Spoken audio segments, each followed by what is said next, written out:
digital platform, a digital platform, a digital platform, a digital platform, a digital platform. Like-minded people, I like such kind of people. Here to network, these are my kind of people. I wanna grow, I wanna know, be it in the highs or low. Make me better than I was 2 days ago. Once I'm transformed, then I'll transform. All the leaders that I'm leading, I will transform. Make them better, make them good, make them icons. In the world out there, may they shine strong. That's my prayer, that's my hope, that's my plea too. Everybody listening to this fine tune. Lead the change, be the change in society. We can change, make the change a reality. People's lives are blurred, they need clarity. We're not playing, we're not dreaming, it's reality. Make the impact, you live a legacy. This is no football, no fantasy. Bow down, we're breaking bounds. We're soaring high, beyond the skies. Bow down, we're breaking bounds. We're soaring high, beyond the skies. They told me be resilient, the message sounded heaven sent. I never asked why, cause the message sounded relevant. In this time and age it was evident. With a lot going on we moved on. Hope to get a remedy to that pain. Reach greater heights, that's our aim. Together we unstoppable, breaking bounds, anything is possible. Tell your story to the people, tell the people to know that this story is a story everybody should know. Never limit dreams, never narrow goals. We're talking wins, yes we're talking scores. Conceding none, we know no defeat. We never split, yeah we never quit. Eagle-like vision, we never squint. Focus on the mission, we can never miss. Bow down, we're breaking bounds.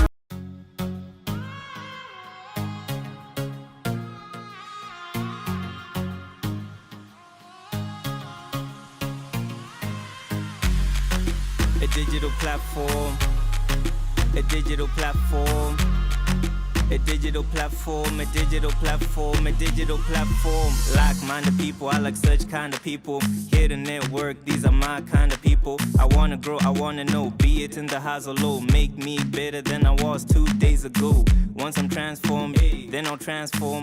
All the leaders that I'm leading, I will transform. Make them better, make them good, make them icons. In the world out there, may they shine strong. That's my prayer, that's my hope, that's my plea too. Everybody listening to this fine tune. Lead the change, be the change in society. We can change, make the change a reality. People's lives are blurred, they need clarity. We're not playing, we're not dreaming, it's reality. Make the... Bonjour, bonsoir, je pense que vous allez bien et que tout se passe pour le mieux pour vous là où vous êtes. Par la présentation, je suis Aristide Kambale et je suis alumni de la Fondation Mastercard. J'ai fini en sciences de l'environnement à l'Université des sciences et des technologies comme Nkrumah au Ghana. Et actuellement, je suis basé à Kigali, je travaille avec Solid Minds. Peut-être certains d'entre nous connaissent déjà l'organisation, mais aussi je travaille avec la plateforme Baobab dans le cadre de Alumni in Residence Fellowship. Alors, c'est un grand plaisir pour moi d'être le MC ou le facilitateur. On a tous l'occasion de...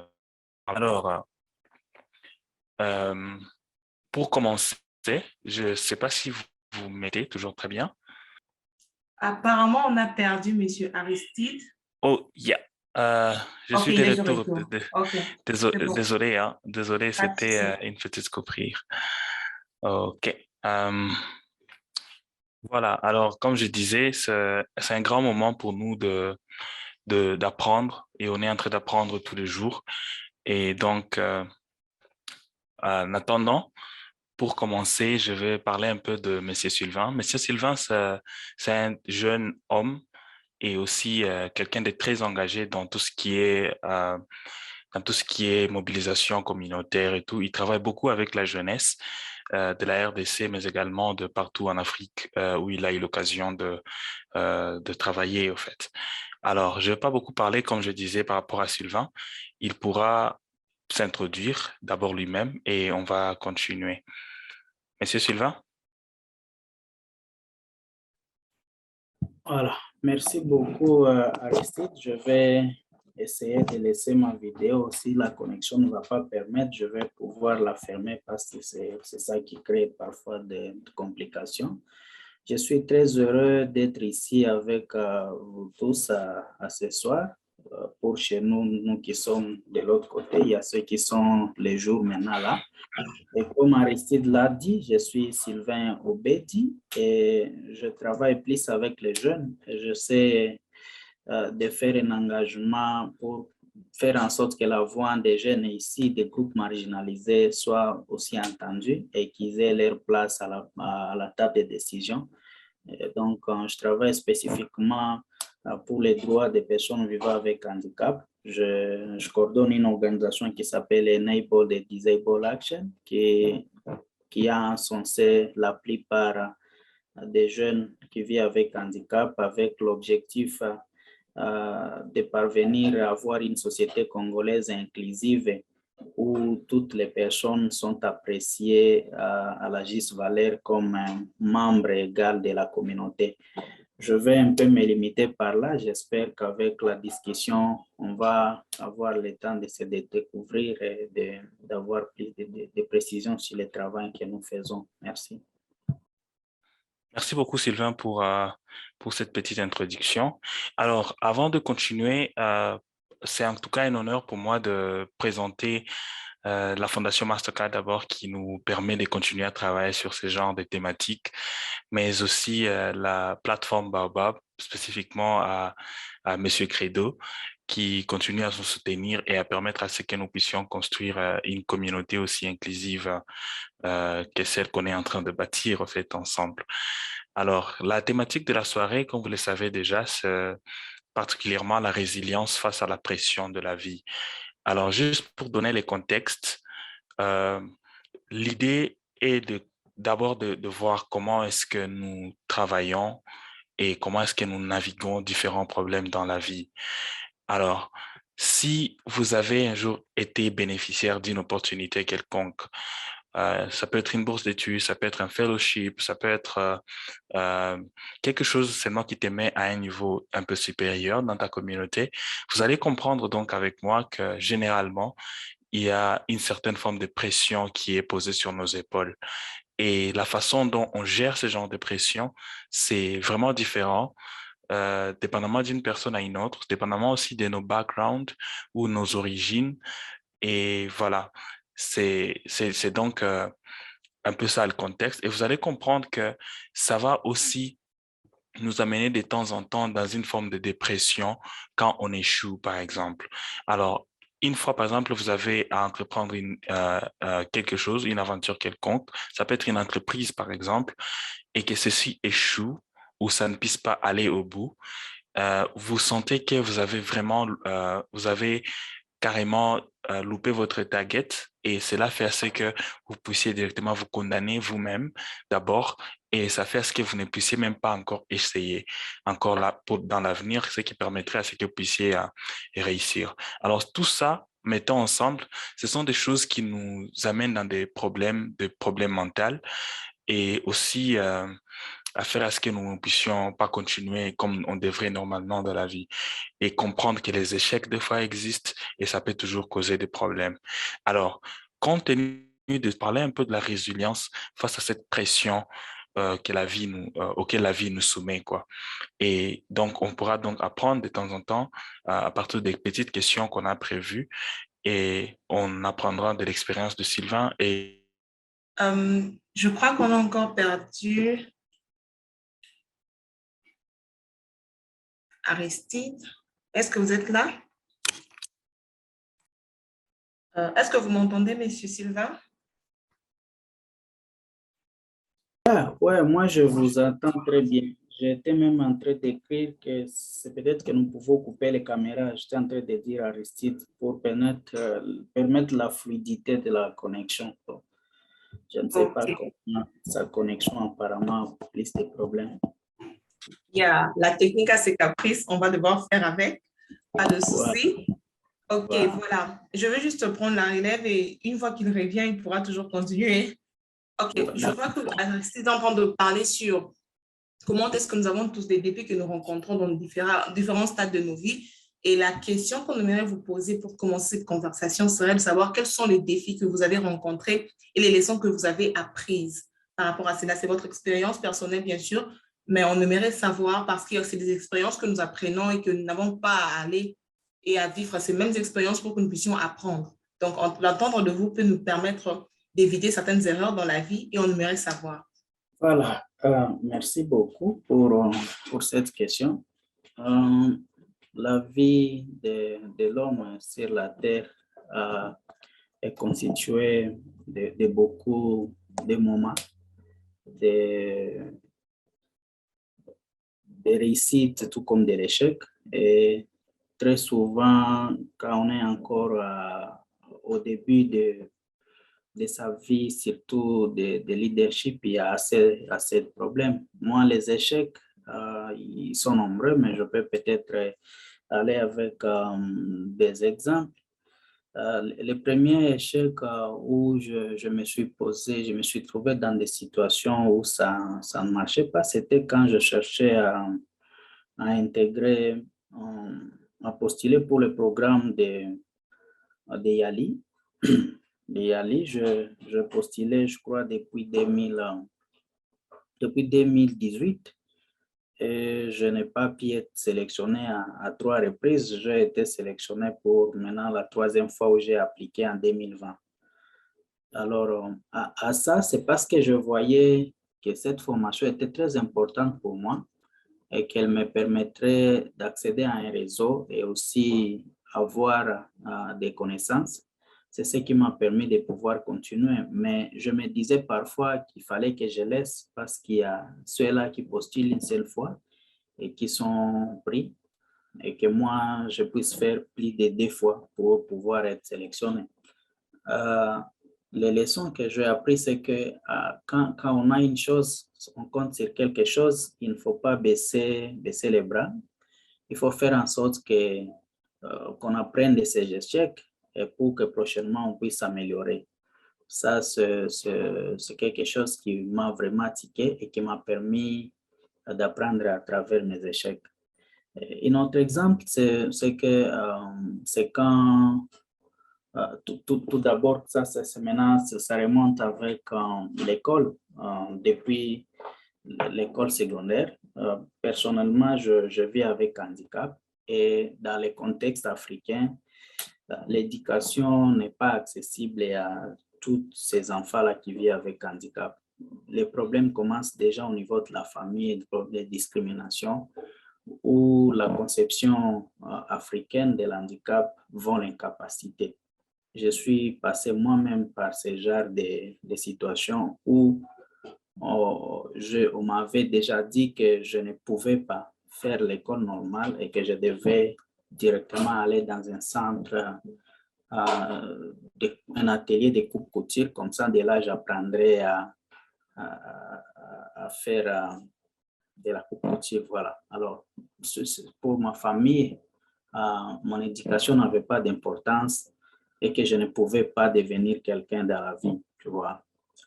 Comment est-ce que j'avais fait pour passer outre ça? Parce que moi, j'avais réagi à cette situation. Je les avais dit que d'abord, la chose est que tout passe dans la tête. Si au niveau où moi-même, je ne comprends pas que mon handicap est une barrière qui puisse ne pas me permettre d'évoluer, je ne peux pas croire à ce que dit la communauté. J'ai alors décidé de poursuivre les études.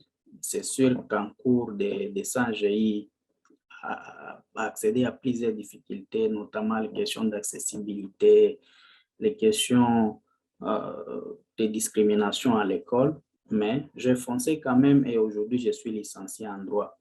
Donc, ça aussi, c'est quelque chose qui montre la façon dont chacun peut gérer différemment ses échecs et voir comment est-ce que les situations peuvent nous permettre de devenir encore plus forts comme on ne le pouvait pas. J'espère avec ces 2 exemples-là, je crois avoir partagé un tout petit peu ce qui concerne mon expérience personnelle. Wow, je suis tellement impressionnée par le fait que, vu que on sait que le sujet c'est sur la résilience, ben, c'est ces côtés-là, cet aspect de ne pas croire en ce que les autres disent de vous, si vous n'avez pas la même opinion ou bien le même avis qu'eux. De savoir que voilà, si dans votre cas, vous aviez dit que vous avez parlé de l'handicap, dans votre pensée, dans votre tête, vous saviez que ce n'était pas une barrière pour vous. Donc, aller au-delà de ce que les gens même voient de vous et ne pas accepter les réalités qu'on vous tague, qu'on vous donne et de savoir qui vous êtes. J'aime vraiment cela. Et j'aimerais aussi savoir comment est-ce que ces leçons-là ont influencé la personne que vous êtes aujourd'hui? Qu'est-ce que vous avez fait de cela? Maintenant, là que vous avez vu que c'est possible de ne pas accepter tout ce qui vous est donné, mais de savoir qui vous êtes et de savoir comment le mettre en profit pour arriver là où vous voulez aller, comment vous faites profit de toutes les leçons que vous avez tirées de cette expérience? Bon, voilà, tout ce que moi, les leçons que j'ai apprises, j'ai appris que dans la vie, très souvent, les gens, ils nous disent des choses, ce qu'ils pensent, et ce n'est pas tout ce que les gens nous disent qui soit vrai. Parce que si j'avais cru en ce qu'on me disait, je devais aussi être compté dans le nombre de ces jeunes-là ou de ces personnes-là qui vivent avec handicap et qui sont des illettrés. Mais moi, j'avais refusé cela et je me suis dit que je suis à mesure de faire ce qu'ils sont en train de faire parce que dans tout, ce qui est très important, c'est la tête. Et ces leçons m'ont permis, jusqu'à aujourd'hui, je me suis décidé de mettre en place cette structure et qui est là une organisation qui essaie de donner de l'espoir à d'autres jeunes qui me ressemblent, qui sont comme moi. Et qu'est-ce que j'essaie de leur dire? Je leur dis, bon, si moi j'ai réussi, est-ce qu'eux ne peuvent pas? Parce que le plus grand problème que nous avons, c'est que dans cette catégorie, il n'y a pas de modèle. On n'a pas vraiment de modèle de leadership, des gens qui ont réussi, qui peuvent permettre aux autres ou donner aux autres de l'espoir, qui peuvent aussi réussir. Et ça même, c'est un blocage pour des familles, ce qui fait en sorte que les familles n'investissent pas dans leurs enfants qui vivent avec handicap parce qu'ils n'ont jamais vu un enfant ou un jeune ou quelqu'un qui vit avec handicap qui a réussi ou qui a gagné la vie. Donc ça, c'est un problème. Et c'est ça que moi, je me dis que de par ça, je suis en train de travailler dur pour que moi-même et à travers cette organisation, je puisse aider les autres à leur donner plus d'espoir et leur dire qu'ils peuvent avoir plus confiance en ce qu'ils sont que de croire aux histoires qui sont racontées dans les communautés. Et aujourd'hui, à travers EDA, nous sommes nombreux. Il y a des gens qui sont en train d'évoluer et je ne suis pas seul. On est en train de faire le minimum de ce que nous pouvons. Donc, cette résistance m'a permis de faire ce que je peux et qu'il y a des gens d'autres qui veulent ressembler à ce que je suis et qui sont en train de suivre les chemins sur lesquels je suis en train de passer. Wow, c'est vraiment merveilleux. J'essaie de voir, OK, si Aristide est là, je ne vais pas prendre son show, on peut toujours continuer. Dès qu'il est là, il me fera signe sûrement. Voilà, je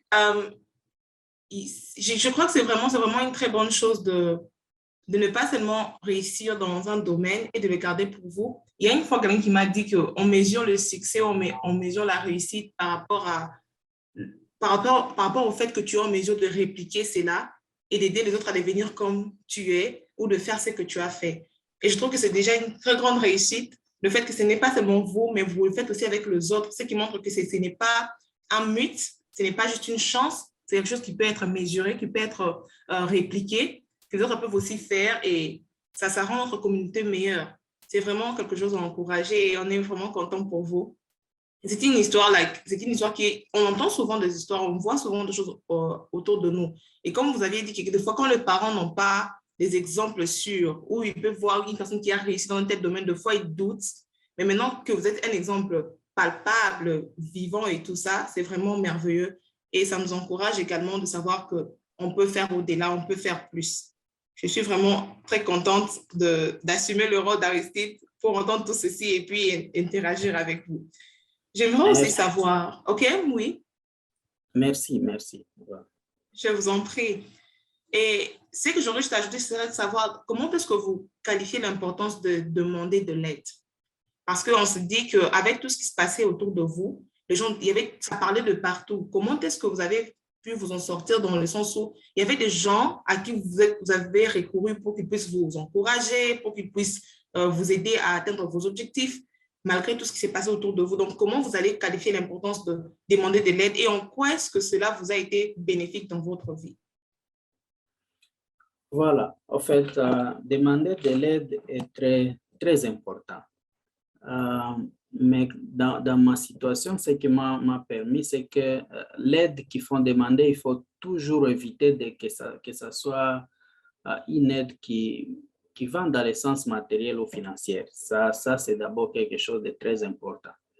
Parce que d'abord, dans ma situation, étant victime de la discrimination, les gens, quand vous vous levez dans la rue, il y a des gens qui me ressemblent, qui sont en train de commander, qui demandent ici, par là. Et donc, je me disais, si je partais auprès de quelqu'un, c'est d'abord, il va commencer aussi à penser que je viens demander et tout et tout. Et tout ce que je vis, c'est de manger quelque chose que je n'ai pas mérité ou je n'ai pas mis des efforts pour que je puisse trouver. Alors, les seules aides que moi je cherchais, c'est que j'avais eu la chance de me faire ami à des grandes personnes, des gens qui me surpassent à l'âge. Et deux, qu'est-ce que j'ai retiré? Je ne faisais qu'avoir auprès d'eux des conseils. Et c'est à moi, avec leurs expériences, qui puissent me permettre de voir comment est-ce que je peux les quantifier ou faire en sorte que ça provienne de quelque chose qui puisse me permettre à évoluer. Comme par exemple, quand on m'avait dit qu'il fallait que j'aille faire de la coupe-couture, je suis allé vers les amis et les amis m'ont permis à avoir les balais. Ce sont des tiges de noix de palme et c'est ça que j'ai mis ensemble et que j'ai vendu pour avoir l'argent. Et c'est moyennant l'argent que j'ai commencé à revendre des cacahuètes, les arachides à l'école et des bonbons jusqu'à ce que j'ai commencé à étudier. Donc, ça, c'est quelque chose de très important. Donc, demander de l'aide, il est très important, mais il faut toujours se rassurer si on peut éviter de faire en sorte que cette aide ne soit qu'une aide matérielle ou financière, c'est plus mieux. C'est plus mieux. C'est sûr, il y a des situations qui vous obligent à demander que de l'aide qui soit financière, mais si on a de l'occasion de l'éviter, c'est très important. Wow, c'est vraiment important parce que je vois aussi les contextes dont vous parlez, avec déjà comment il y a ces côtés-là ou rumeurs ou comment les gens voient, les gens qui vivent avec handicap, ils se disent que même quand ils approchent la personne pour leur parler, il y a déjà cette réticence-là du genre, ok, peut-être qu'il vient juste demander et tout. Donc, vous avez su ce qu'était la réalité et puis vous avez su comment approcher cela dans votre contexte parce que vous savez que vous recherchez quelque chose, vous avez un but que vous voulez atteindre et surtout le côté conseil, j'aime vraiment parce que ça s'applique à tout le monde. L'aide financière, c'est comme si quand l'adage qui dit, voilà, on peut donner un poisson aujourd'hui, bah, ça va passer, mais si on t'apprenait à pêcher, c'est plus mieux. Donc, avoir la connaissance, savoir comment est-ce que ces gens-là ont fait pour arriver là où ils sont, c'est ce qui est important. J'apprends beaucoup et j'aime. Et je vois qu'Aristide de retour, je pense pas qu'il est en train de frown ou il est en train de se fâcher contre moi parce que je pris la relève. Sinon, Aristide, tu nous entends?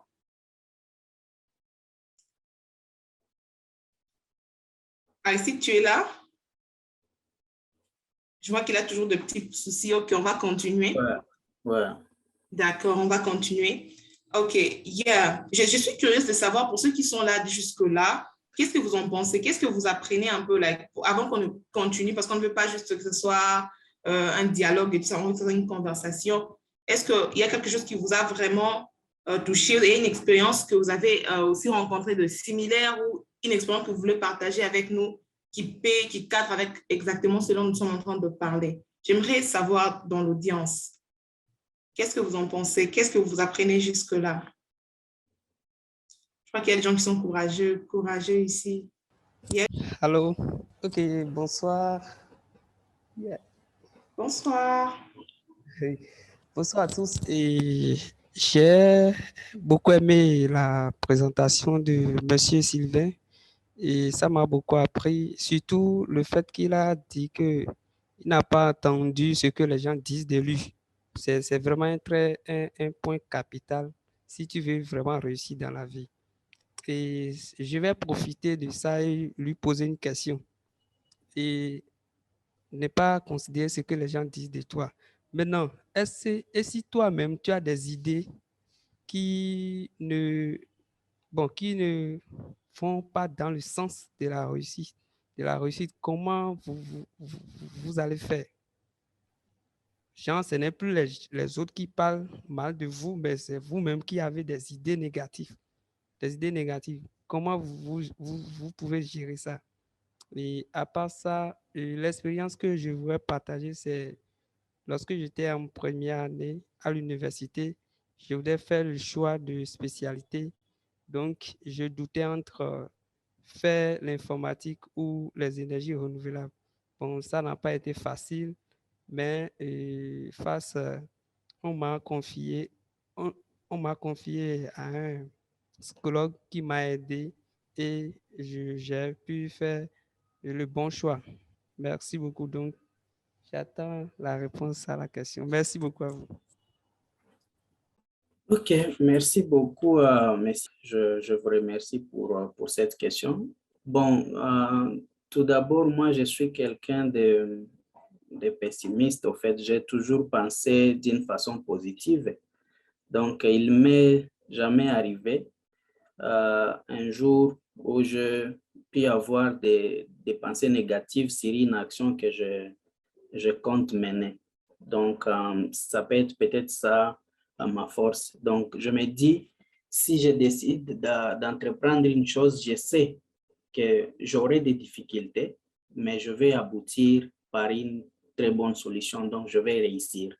C'est au fait ça. Parce que si ce n'était pas ça, j'allais être aussi comme les autres parce que je devais m'arrêter en cours de route pour pouvoir finir l'école secondaire ou l'école primaire où vous arrivez. À chaque fois, il y a des gens qui ne veulent pas se mettre à vos côtés, des gens qui crient sur vous à chaque fois, un enseignant qui n'est pas aussi formé sur la façon dont ils peuvent vous traiter. Vous allez à l'université, vous avez les mêmes situations, mais vous persistez. C'est que donc, je ne voyais pas au fait cette situation qui ne pouvait pas me permettre de définir ce que je faisais. Et même dans la vie associative avec les leaderships où nous sommes, et d'abord, même à l'école secondaire, à l'école primaire, partout, je ne reste pas derrière, j'essaie d'être debout. Jusqu'à ce que même à l'université, j'ai été porte-parole des étudiants de l'université. Et dans cette université, j'étais peut-être, il y avait que 3 ou 4 personnes qui vivaient avec handicap. Donc, les autres n'avaient pas de handicap physique, mais ils se sont soumis en dessous de mon leadership. C'est là parce que je suis quelqu'un de confiance, quelqu'un qui a des visions, quelqu'un qui sait orienter des idées et qui peut bien conduire les autres. Donc, ça, c'est au fait moi, je n'ai vraiment pensé à l'échec. C'est cette situation-là. Et très souvent, avant que je prenne une décision, j'ai toujours eu le temps de m'informer et c'est comme ça que ça passe dans les aspects pour pouvoir prendre une décision éclairée. Et si cette décision a des conséquences, je suis en mesure de l'assumer parce que c'est une décision que j'ai prise en respectant toutes les étapes. Wow, j'aime vraiment, j'aime. Et puis, juste un ajout, et moi aussi à une question, ok, je vais juste après ces commentaires. Like, c'est vraiment très commun, Isaac. Like, je ne sais pas, c'est juste par rapport à notre époque ou quelque chose où, de fois, les gens te voient d'une certaine manière. De fois, ce n'est pas toujours dans le mauvais sens. Like, les gens te voient une personne forte, une personne qui peut atteindre de grandes choses. Mais en toi, tu as cette peur-là. Tu te dis, like, je ne peux pas. Like, il y a toujours ces pensées où ce n'est même pas le genre de l'extérieur. Ils sont même du genre, like, c'est eux qui forment un support pour toi, like, du genre un soutien pour toi. Mais c'est plus une bataille qui est à l'intérieur de toi. Et je trouve que dans ce genre de cas, c'est souvent mieux de t'entourer de toutes ces personnes qui sont là pour qu'ils puissent t'encourager. Le fait que tu entends toutes ces choses positives autour de toi, des fois, ça aide. Et dans les cas où ce sont des choses négatives, c'est comme s'il y a souvent une force que tu dois puiser en toi. Tu dois vraiment chercher à l'intérieur pour que tu puisses arriver à ce que tu dois faire. Sinon, une fois que tu te laisses aussi, c'est fini. Comme dans son cas, il devait trouver cette force-là en lui pour qu'il continue, pour qu'il avance. Parce que personne n'était là pour lui tendre la main pour dire que tu peux le faire. Donc, souvent, ça va dans tous les deux sens. Quand il y a des gens qui sont là, qui peuvent te donner de bons conseils et toutes ces choses, ça va. Mais quand il n'y a pas, il faut toujours puiser en toi pour que tu sois en mesure d'arriver là où tu veux. Tu as dit que tu devais compléter quelque chose. Vas-y, et pourra aller après. Oui, bonsoir à tous. Bonsoir. Oui, merci beaucoup de m'avoir accordé la parole.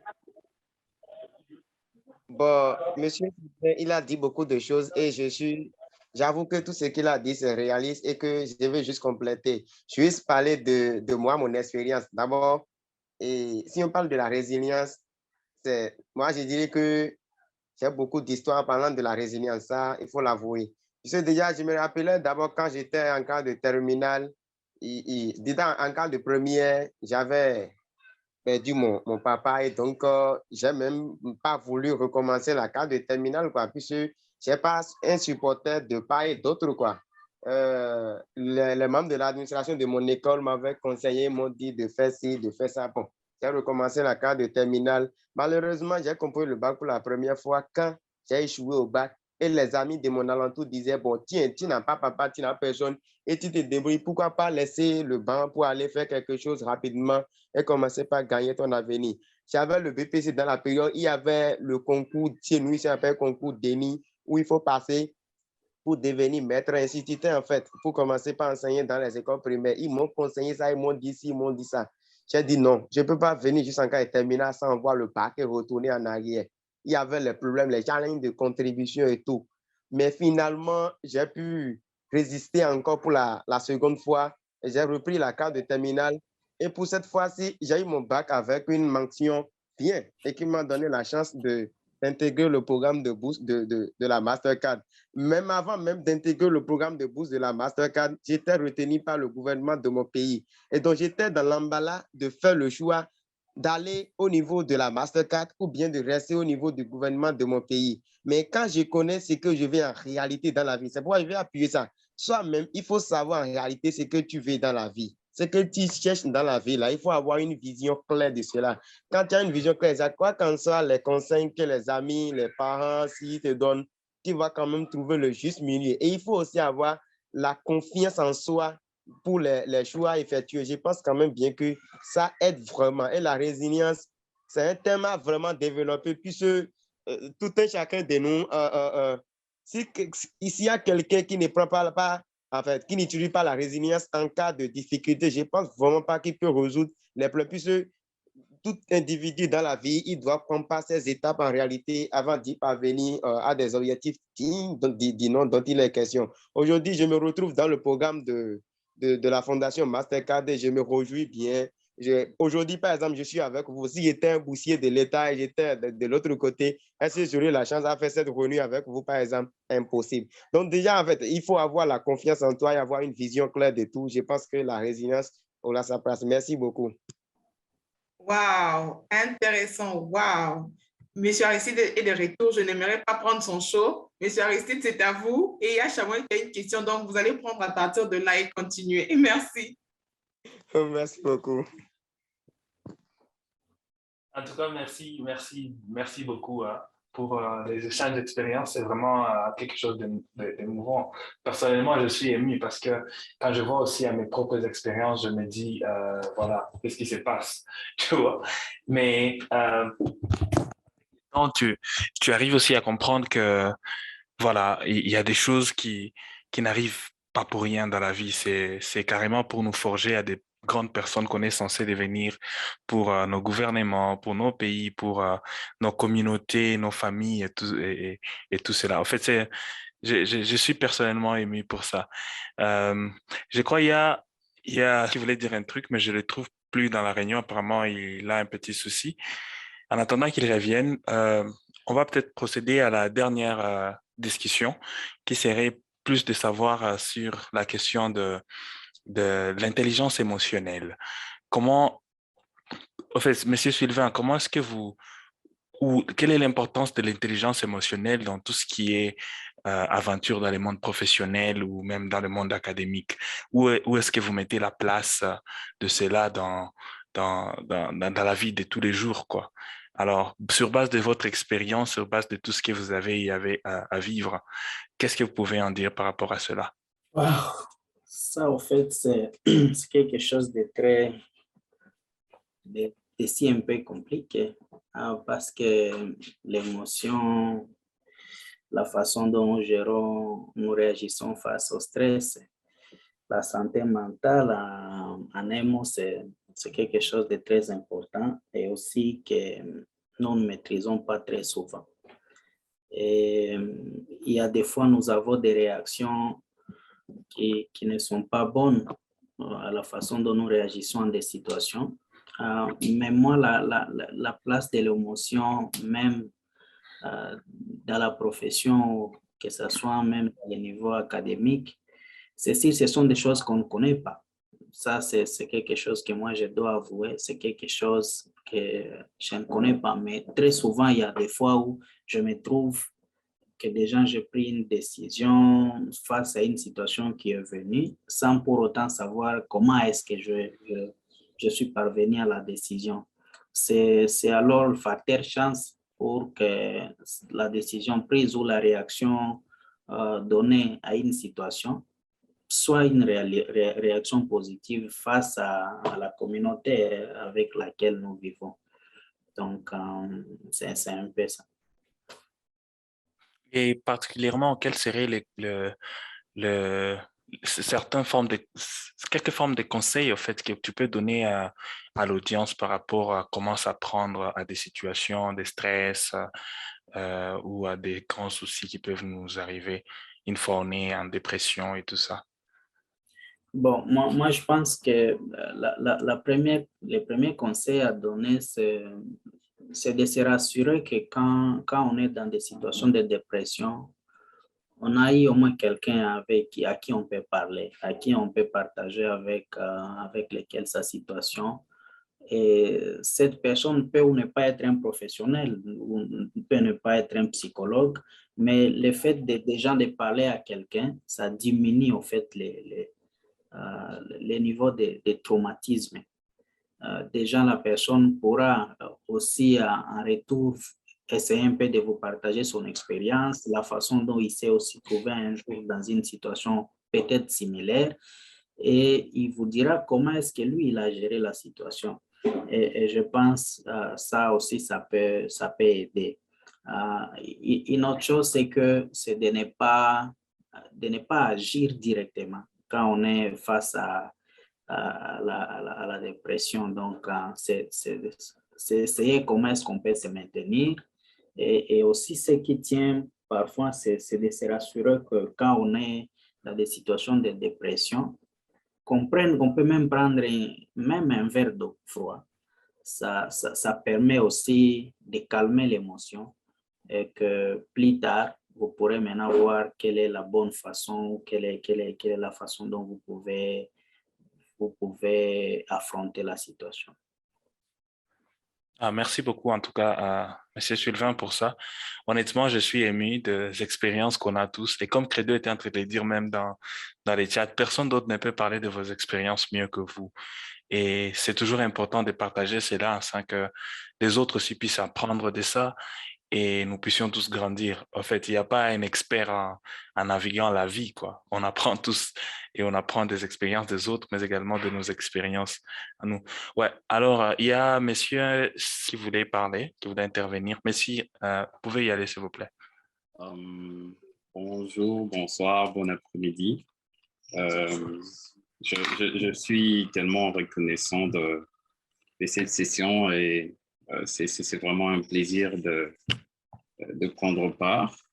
Je m'excuse un peu pour le petit problème technique qu'il y avait. En fait, j'étais en train d'utiliser mon téléphone. Et voilà, ça s'est coupé directement. Ça fait qu'ici, il y a des problèmes de connexion. C'est vraiment général. Et donc, pour moi, j'aurais une appréciation, une suggestion et une question. Premièrement, je voudrais apprécier les quelques conseils qui ont été donnés concernant la résilience et aussi concernant l'audace de relever des défis. Je crois que j'ai retenu cela quand vous étiez en train de parler de votre cas où vous vous retrouvez dans un monde où il n'y a pas de rôle modèle et vous vous forgez un chemin et vous servez de modèle à toute une jeunesse, à toute une génération qui traverse les mêmes moments que vous. Et ça c'était vraiment quelque chose qui m'a frappé, qui a attiré mon attention. Néanmoins, peut-être que je vais commencer par disons, la suggestion. Je ne sais pas si je vais l'appeler ainsi, mais je pense que c'est ainsi. Vous avez mentionné quelque chose, je pense, lorsque vous étiez en train de parler de votre expérience, qu'il y avait vos amis qui vous ont démontré que vous pouvez aussi exceller dans la couture ou quelque chose du genre, si moi j'ai bien capté. Et néanmoins, vous avez choisi de faire autre chose. Alors, selon mon observation sur mon pays d'origine, je parle de la RDC, la République démocratique du Congo, j'ai trouvé que, bon, chez nous, peut-être que nous avons une comment on appelle ça, misconception, quand il s'agit de personnes handicapées. J'y étais, ça fait une histoire d'une année.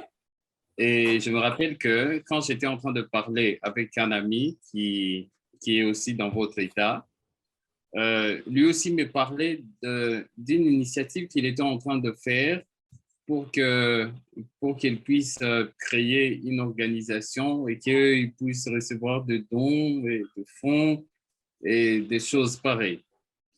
Et néanmoins, il y a une question qui m'a vraiment frappé. Je me suis demandé pourquoi est-ce que chez nous, les gens, surtout ceux qui sont ceux qui sont en, comment on appelle ça, ceux qui sont dans un état d'handicap, ne font pas comme dans d'autres pays. Ici, dans l'institution où je suis, ici c'est HS University, notre professeur de français est une personne à état d'handicap. J'ai vu, il y avait un autre professeur, notre professeur de Africa and International Setting, c'était aussi une personne en état d'handicap.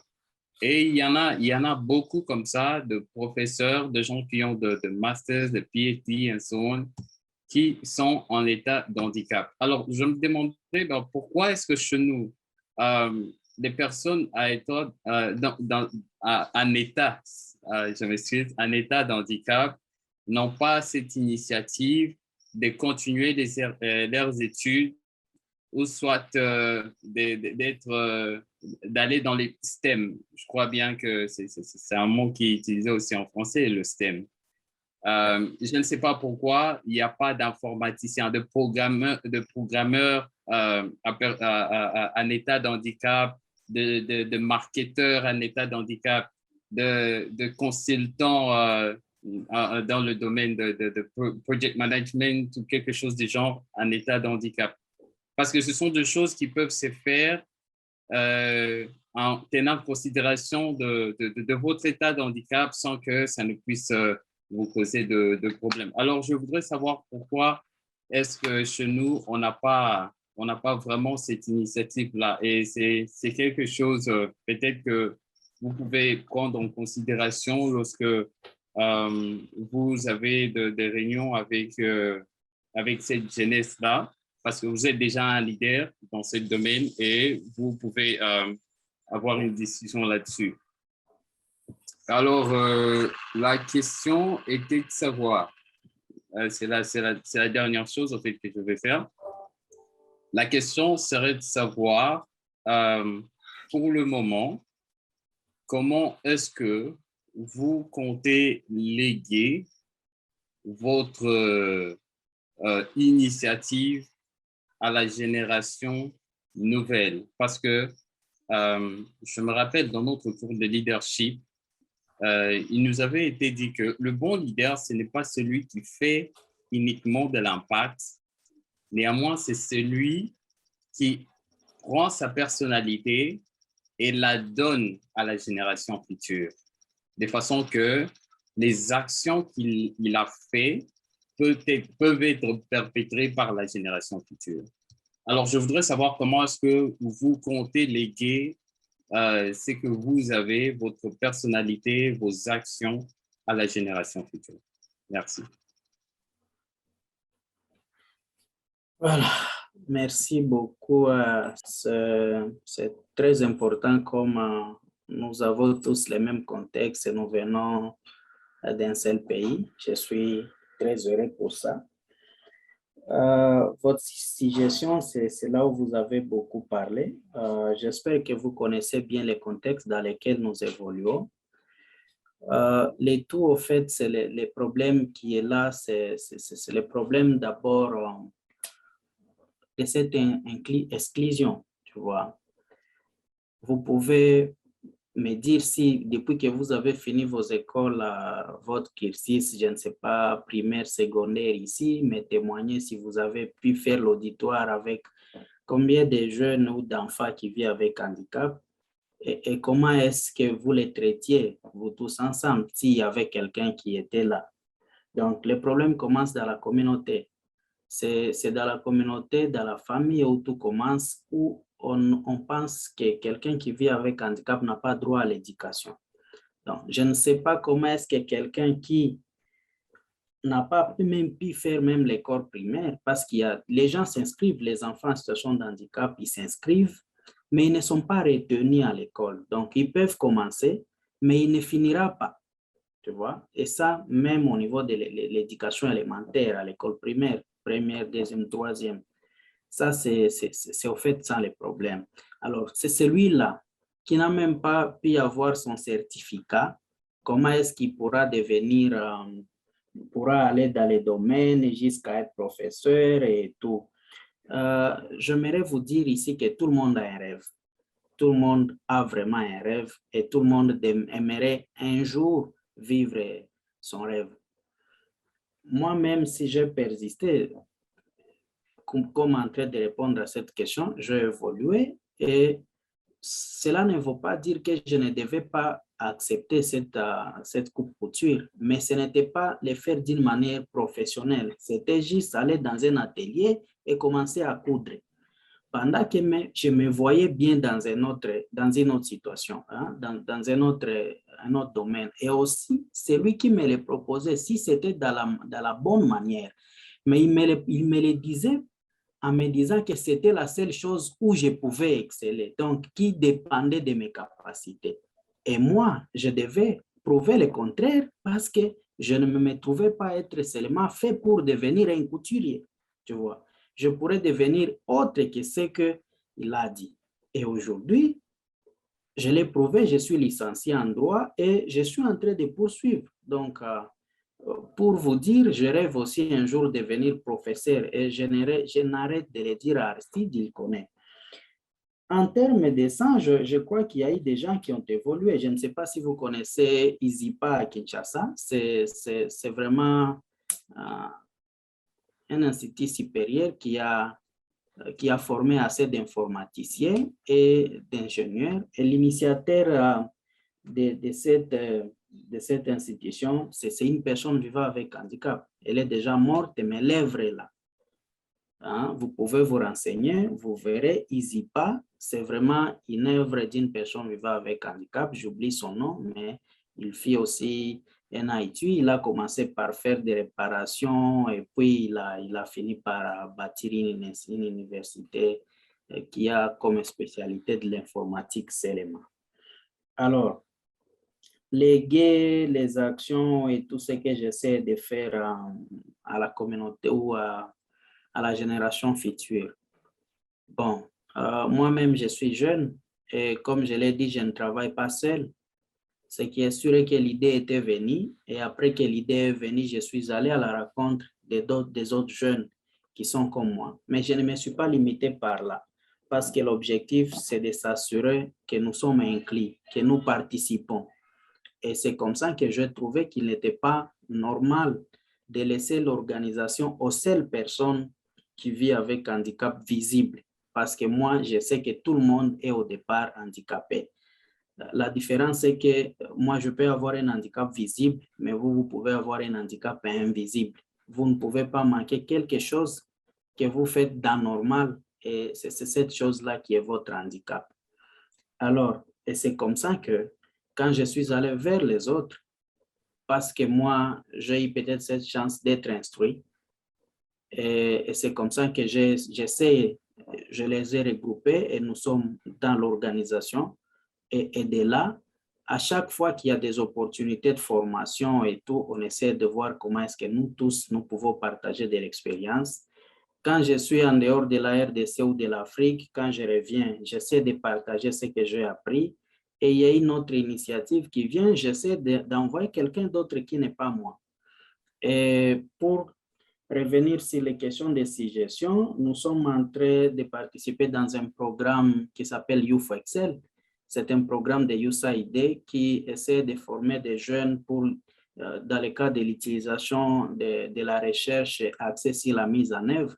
Et avec ça, nous avons mené des recherches et dans les recherches, nous avons trouvé que, comme vous l'avez dit, beaucoup de jeunes qui vivent avec handicap ont maintenant tendance à avoir de l'emploi dans les nouvelles technologies de l'information. C'est là pourquoi, parce que c'est un travail, c'est un secteur qui limite beaucoup de mouvements et qui leur permet de rester sur sa chaise, se concentrer et produire. C'est comme ça qu'ici, on est en train de discuter avec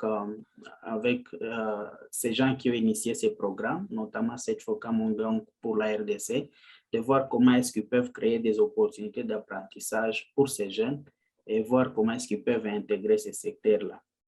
Voilà un peu quelque chose que je peux dire. Oh. Aristide, nous ne vous entendons pas. Depuis un moment, vous parlez, mais personne n'entend. On a du mal à vous entendre. Je pensais que c'était de mon côté. Non, on ne peut pas vous entendre. Le son ne sort pas. On peut vous voir, mais on ne vous entend pas. Toujours pas. C'est bon maintenant. C'est bon? Ouais, oh, c'est bon. Great. C'était un problème avec mon micro là. Voilà, comme je disais, on a tous une forme d'handicap et même la gestion de stress à un certain niveau, c'est aussi un problème et on doit apprendre à vivre avec et comment est-ce qu'on doit gérer, comment est-ce que l'on doit naviguer selon, dépendamment d'une situation X à Y. Alors, c'est vraiment un moment de partage qui m'a été personnellement bénéfique et j'ai continué toutefois à dire merci pour tout le monde qui est encore présent dans la réunion jusque-là. Et voilà, s'il y a encore d'autres questions, on peut très vite les avancer et voir comment est-ce qu'on serait en train de chuter. Est-ce qu'il y a quelqu'un encore qui peut avoir une contribution, une question dans l'audience? OK, le silence, ça veut dire peut-être qu'il n'y en a pas, je suppose. Moi, j'ai une contribution. Oh, OK, d'accord. On a encore, je crois, quelques minutes. Vous pouvez y aller très vite. Oui. Allô? Allô, vous me recevez? Ouais, là, je vous capte très bien. OK. C'est pour parler de l'intelligence émotionnelle que... Ouais, là, je crois que je vous ai capté. OK. Parlant de l'intelligence émotionnelle, c'est la capacité, nos capacités à gérer quand même nos émotions. Le monsieur l'a abordé tout à l'heure. Si on parle de l'intelligence émotionnelle, bien sûr, je dirais que c'est notre manière, c'est la confiance en soi. C'est nos capacités à gérer nos stress, comme vous l'avez dit tout à l'heure, les motivations, l'empathie. Est-ce que vous me recevez? Oui, on vous Oui, écoute. Voilà, donc parlons aussi de la maîtrise de soi. Puisque en cas de la dépression, si tu n'as pas la maîtrise en soi, tu ne peux vraiment pas réussir dans la vie. Ça, j'en ai connu assez d'exemples dans ma vie aussi. Parce que si la dépression se présente devant soi et tu ne sais pas comment gérer, tu vas vraiment outrepasser. Tu peux même mourir même à cause de la dépression juive. Ce mot, c'est très capital puisque ça, il y a quelque chose qu'on appelle de la phobie. Je ne sais pas si vous entendez souvent parler de la phobie. Ouais, Voilà, exact. voilà, c'est la mauvaise gestion de la dépression qui nous amène juste à aller au niveau de la phobie. Puisque prenons par exemple l'exemple de l'apparition du COVID-19. Quand COVID-19 était venu, c'était de problèmes passés par là. On était dans l'emballage. Moi, j'étais à l'université. Donc, dans la période, on dit que s'il y a COVID, quand tu as mal au niveau de la gorge, quand tu as plein respiratoire, c'est COVID. Donc, tu dois mourir en fait. Vous voyez déjà? Et donc, c'est déjà une sorte de l'intelligence émotionnelle. Donc, quand il dit ça à côté de toi, moi, personnellement, on se dit, mais est-ce que j'ai mal à la gorge? Est-ce que j'ai plein de respiration? Et rapidement, plein de respiration est venu sans que j'ai même les mots de COVID-19. Est-ce que vous voyez déjà ce qu'on appelle l'intelligence émotionnelle? Et donc, je me suis rendu compte que, bon, je souffre de COVID-19, je dois vraiment, je vais mourir, il n'y a plus de... Et je n'allais même plus au coup, puisque je me disais que pourquoi aller au coup, puisque tu souffres déjà de COVID-19, tu dois mourir, donc il faut laisser même l'école. Et donc, j'étais obligé à aller faire test. J'ai fait test, mais pourtant, je me suis dit que non, je souffre déjà de COVID-19, ils m'ont caché ça. Donc, ils veulent me mettre en quarantaine. Tu sais, j'ai quitté Calavi pour qu'ils ne me mettent pas en quarantaine, pour que je puisse aller mourir de l'autre côté là-bas. Donc, j'étais revenu au village quand mon oncle me disait juste qu'il y a l'essai de l'huile d'arachide et de sel dans mes repas. C'est pourquoi que dans notre famille, la respiration ne passe pas bien. Et j'étais resté juste une semaine à la maison et je mangeais ce que maman préparait régulièrement. Le problème, le mal s'est disparu rapidement et donc, c'est plus Covid, je suis revenu à l'université. Donc, c'est une manière de gérer en fait les stress, les problèmes. Et sans vous mentir, dans la période aussi, j'étais obligé d'aller même voir les assistants sociaux dans la période. Parce qu'à un niveau donné, j'ai quitté l'école et je ne savais pas. J'ai croisé un assistant social aussi là-bas. Il me disait, tu vas où? Puisque à l'heure là, je suis censé être au cours. Et dans la période, il m'a vu se balader sur là-bas. Il dit, tu vas où? J'ai dit, je m'en vais quelque part. Tu vas où? Je m'en vais quelque part. Je lui ai rien dit. Et le gars, il m'avait dit de la monsieur, je souffre de Covid, je ne sais pas me conscientiser. Il a dit, il faut faire ci, il faut faire ça. Et donc, moi-même, je suis revenu à la maison une fois à Calavi. Je me suis dit, tiens, tu es né pour mourir. Même si tu souffres de Covid-19, ça, ce n'est pas un problème. Et donc, c'est nos capacités à gérer les stress, avoir la confiance en soi, en fait, c'est se dire que, bon, dans la vie, là, il n'y a pas une vie sans problème. Et chaque problème avait des solutions. Donc, l'homme est souvent confronté à des difficultés. Même dans le monde entrepreneurial, si tu n'as pas la confiance en soi, surtout, gérer les motivations, même dans le certain entrepreneuriat, si tu ne sais pas faire, tu vas échouer bras en l'air. Ça, il n'y a rien à faire. Puisque quand tu penses à un projet, tu peux dire que bon, ça n'aura pas d'innovation, ça ne va pas impacter, ça ne va pas faire ci. C'est des émotions. À toi seul, tu restes là sans aller même sur le terrain. Tu juges déjà les clients sur le terrain, tu dis que bon, tiens, tu te limites en fait. C'est l'émotion qui te permet, c'est la mauvaise gestion de l'émotion qui permet de faire tout ça. Donc, ça, c'est des thèmes très importants, la résilience, l'émotion. C'est très important pour nous jeunes, en fait, de développer ça. Wow. Intéressant en tout cas. J'ai retenu un truc qui m'a fait vraiment rire, en disant, on est né pour mourir.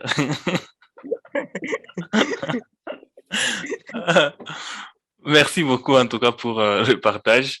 Je suis tellement ravi et je suis tellement reconnaissant pour ça. Alors, autre préoccupation, autre intervention, vous pouvez, on a encore, je crois, quelques petites minutes. Sinon,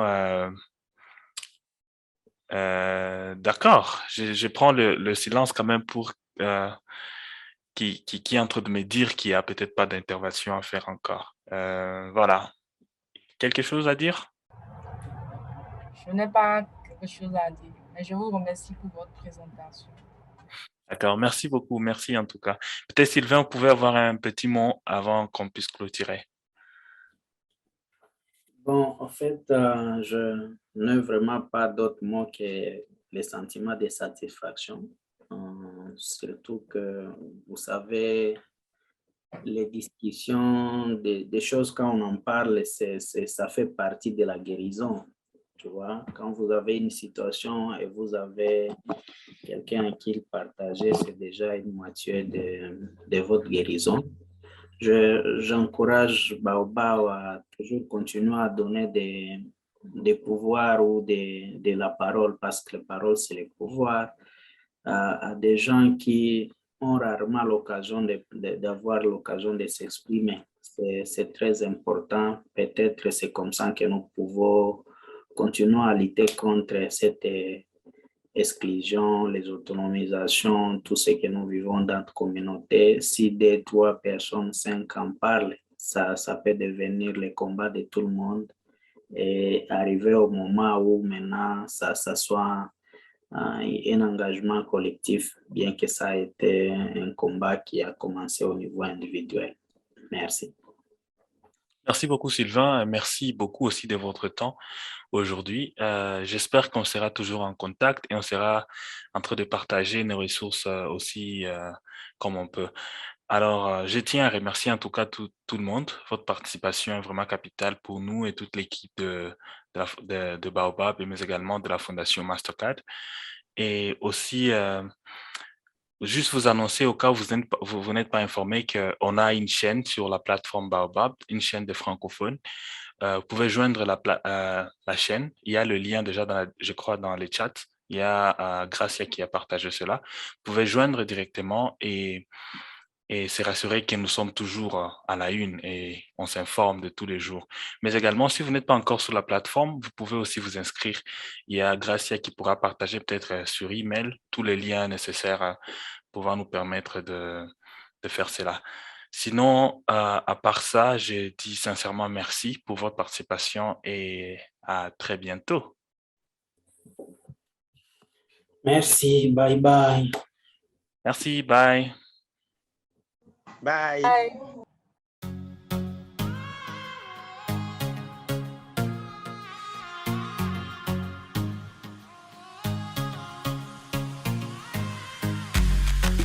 A digital platform, a digital platform, a digital platform, a digital platform, a digital platform. Like-minded people, I like such kind of people. Here to network, these are my kind of people. I wanna grow, I wanna know, be it in the highs or low. Make me better than I was 2 days ago. Once I'm transformed, then I'll transform. All the leaders that I'm leading, I will transform. Make them better, make them good, make them icons. In the world out there, may they shine strong. That's my prayer, that's my hope, that's my plea too. Everybody listening to this fine tune. Lead the change, be the change in society. We can change, make the change a reality. People's lives are blurred, they need clarity. We're not playing, we're not dreaming, it's reality. Make the impact, you live a legacy. This is no football, no fantasy. Bow down, we're breaking bounds. We're soaring high beyond the skies. Bow down, we're breaking bounds.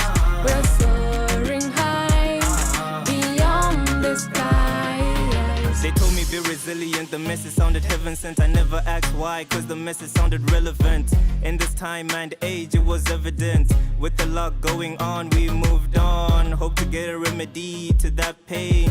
Reach greater heights, that's our aim. Together we unstoppable, breaking bounds, anything is possible. Tell your story to the people, tell the people to know that this story is a story everybody should know. Never limit dreams, never narrow goals. We're talking wins, yes we're talking scores. Conceding none, we know no defeat.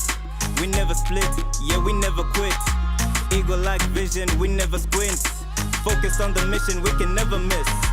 Bow